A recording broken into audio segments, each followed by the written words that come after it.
नमस्कार, मैं हूं आपके साथ ज्योतिका। मौरावा में स्थित श्री सुगमेश्वर महादेव मंदिर में होगा भव्य प्राण प्रतिष्ठा महोत्सव। प्राण प्रतिष्ठा महोत्सव में उत्तर प्रदेश के उप मुख्यमंत्री ब्रजेश पाठक के साथ ही उपस्थित होंगे प्रतिष्ठित जनप्रतिनिधि और नेतागण। आइए आपको बताते हैं कौन सी तिथि में कौन सा कार्यक्रम आयोजित होगा। 8 नवंबर को होगा मंडप प्रवेश, 9 नवंबर को जलाधिवास, 10 नवंबर को अन्नाधिवास, 11 नवंबर को कलश यात्रा, 12 नवंबर को प्राण प्रतिष्ठा एवं भंडारा होगा। 12 नवंबर को प्राण प्रतिष्ठा महोत्सव में शिरकत करने पहुंचेंगे उप मुख्यमंत्री ब्रजेश पाठक। आइए देखते हैं आयोजक एसबी शर्मा ने हमारे सहयोगी को क्या बताया। जैसा कि आप जानते हैं, मौर्य ध्वज का नाम तो सुना ही होगा। मौर्य ध्वज के नाम के विषय में यदि हम बताएं तो आपको बता दें कि जब भगवान श्री कृष्ण साधु वेश में उनकी परीक्षा लेने पहुंचे तो वास्तव में उन्होंने उनके बच्चे के बलिदान को मांग लिया, और जब बच्चे की बलि मांगी तो उन्होंने हंसते हुए अपने वचन को निभाने के लिए उन्होंने अपने बच्चे को आरे से काट दिया। आप जरा सोचिए, आज उसी मौर्य ध्वज की नगरी कही जाने वाली मौरावा, उन्नाव जनपद के मौरावा में मैं उपस्थित हूं, जहां पर यदि आपको बताया जाए तो एक आस्था का केंद्र भी माना जाता है। आस्था का केंद्र उन्नाव के नाम से कई बुक्स भी लिखी जा चुकी हैं, जिनके विषय में आप पढ़ तो चुके ही होंगे। लेकिन विशेष बात यह है कि इस जनपद के चारों तरफ पौराणिक कथाओं के साथ ही देवी देवताओं के मंदिर ऐसे माने जाते हैं कि वास्तविक तौर पे कि बहुत ही पुराने प्राचीन काल से मंदिरों का यहाँ पर उद्गम हुआ। और ऐसी ही जगह पे हम पहुंच चुके हैं मौराओं में। हमारे साथ बात करने के लिए उपस्थित हैं एसबी शर्मा जी, और जैसा कि भाई साहब एडवोकेट हैं, और उनसे जानेंगे कि एक सुगमेश्वर नाम के मंदिर के प्राण प्रतिष्ठा का कार्यक्रम आयोजन उनके द्वारा किया जा रहा है। तो आयोजन करने का, जो प्राण प्रतिष्ठा आयोजन कराने का क्या मेन उद्देश्य है और कैसे भावना आई इनके अंदर जागृत हुई कि इस मंदिर को किस तरीके से हम ऊंचाइयों तक ले जाएं, क्योंकि जैसा कि आप जानते हैं आज के आर्थिक युग में लोग अपने परिवार की व्यवस्थाओं को चलाने में सक्षम नहीं होते, लेकिन इतने बड़े मंदिर की प्राण प्रतिष्ठा का बहुत बड़ा जो है कहा जाए कि इनके अंदर मन में आस्था का केंद्र रहा, आस्था का बिंदु रहा। आइए जानते हैं। स्वागत है पहले तो आपको युवा तक भारत में। धन्यवाद धन्यवाद बहुत बहुत आपको धन्यवाद। यहाँ पर ये छोटा सा मंदिर था, मेरे पूर्वजों के द्वारा बनाया गया था। एक चबूतरे में शंकर जी थे और हनुमान जी की मूर्ति थी। अब उन पे ऊपर छत नहीं बनी हुई थी, बिना छत के थे, खुले धूप में और पानी में। ये कई सालों पुराने, सैकड़ों साल पुराने शंकर जी थे। और तो हमारे माता पिताजी और बाबा इन्हीं में पूजा पाठ करते थे, लेकिन उनकी छत नहीं पड़ पाई थी। ईश्वर की कृपा हुई और माता का हमारे पर थोड़ा सा ये आया कि इनके ऊपर छत का एक निर्माण कर दिया जाए, ताकि शंकर जी और मंदिर में धूप वगैरह ना लगे, पानी वगैरह ना पड़े, क्योंकि खुले आसमान के नीचे थे।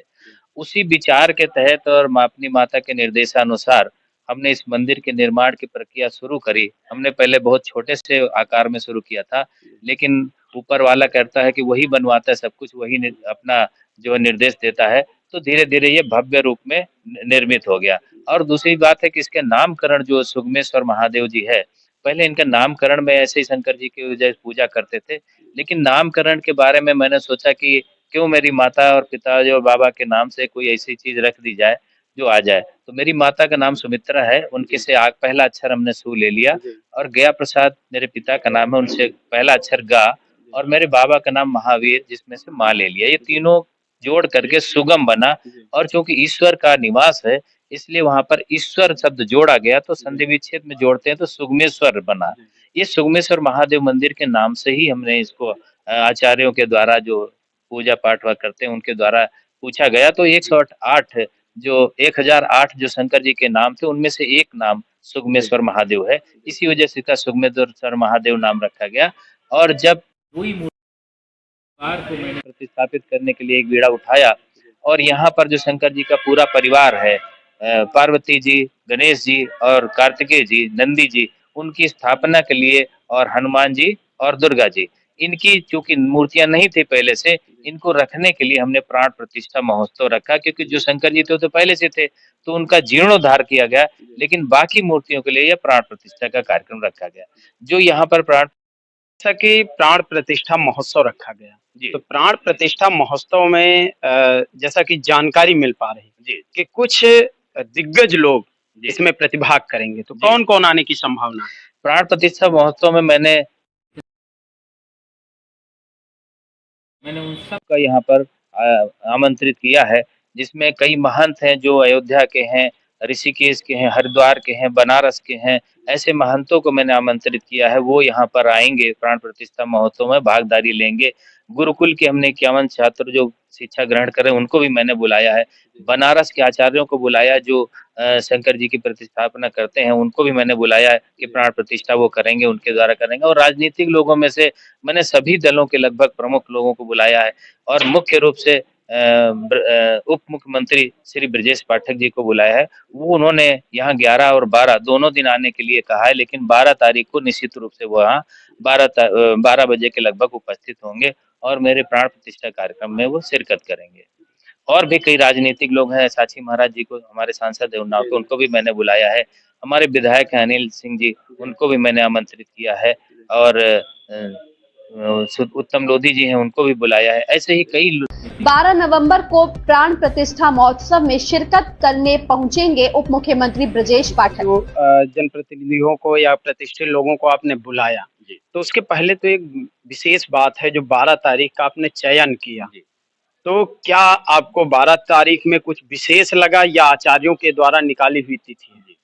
इस दिन 12 तारीख को नारायण अभी तक शयन कक्ष में थे, और 12 तारीख को एकादशी पड़ रही, उसी दिन नारायण शयन कक्ष से बाहर आएंगे। एकादशी शुभ मुहूर्त है, बनारस के आचार्यों के द्वारा यह तिथि निकाली गई कि सबसे शुभ मुहूर्त 12 नवंबर 2021 है। उसी दिन नारायण शयन कक्ष से बाहर आएंगे और उसी दिन से शुभ कार्य शुरू होंगे। तो उनके द्वारा निर्धारित गई तिथि को ही हम प्राण प्रतिष्ठा का कार्यक्रम को रखेंगे। जी। क्षेत्र की जनता को लेकर के, इस कार्यक्रम को लेकर के क्या कहना चाहेंगे? मैं क्षेत्र की जनता को लगभग आमंत्रित किया हूँ। बाकी धार्मिक कार्यक्रम है, क्षेत्र की जनता में बहुत ही जोश है। हमारी उम्मीद है कि 12 से 15,000 लोग हमारे भंडारे में शामिल होंगे। और 8 नवंबर को होगा मंडप प्रवेश, 9 नवंबर को जलाधिवास, 10 नवंबर को अन्नाधिवास, 11 नवंबर को कलश यात्रा, 12 नवंबर को प्राण प्रतिष्ठा एवं भंडारा होगा। 12 नवंबर को प्राण प्रतिष्ठा महोत्सव में शिरकत करने पहुंचेंगे उप मुख्यमंत्री ब्रजेश पाठक। कलश यात्रा के कार्यक्रम में हमने अपने यहाँ से जो गंगा जल मंगाया है, क्योंकि यहाँ से बक्सर जाने में बहुत दूर पड़ता है, वहाँ से गंगा जल मंगाया है।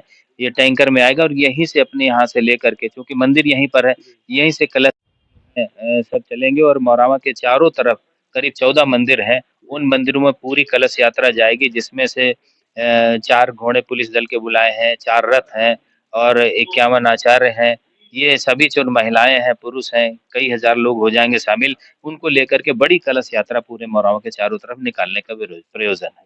बहुत बहुत धन्यवाद। धन्यवाद। जैसा कि आपने देखा कि जो सुगमेश्वर मंदिर है मौरावा स्थित, उसका जो जीर्णोद्धार कराया और उसके साथ प्राण प्रतिष्ठा कराने का मुख्य उद्देश्य एसपी शर्मा जी का क्या था, उसके विषय में उन्होंने विस्तृत जानकारी दी। उनके लिए बहुत बहुत धन्यवाद।